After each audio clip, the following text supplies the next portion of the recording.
Sugatan ng 3 empleyado at 1 bata sa sunog sa bodega ng mga alkohol at cleaning products sa Quezon City.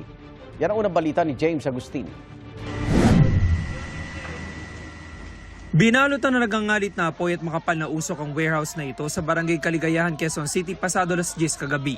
Mabilis na kumalat ang apoy, kaya sa loob lang ng mahigit 30 minuto, itinaas na sa ika-4 na alarma ang sunog. Nasa 63 fire trucks ang rumisponde. Kinilangan gumamit ng breathing aparato sa mga bumbero na pumasok sa loob. Tumambad sa kanila ang mga nasusunog na produkto.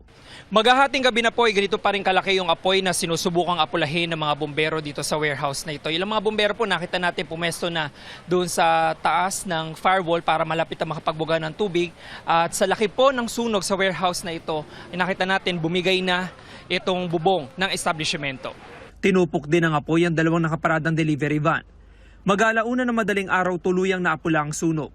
Ayon sa Quezon City Fire District, laman ng warehouse sa mga alcohol at cleaning products. Ang ating ginawa sa operation, gumamit tayo ng chemical, yung foam, AFFF, para mas mabilis natin makontain yung sunog.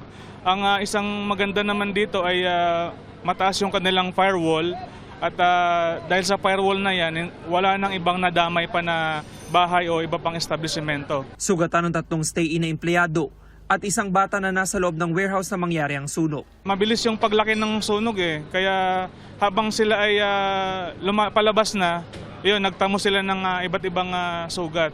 Pero sila naman ay nadala kaagad sa ospital at na nagpapagaling na ngayon. Inaalam pa ng BFP ang sanhi ng apoy na nagsimula raw sa kisame ng warehouse.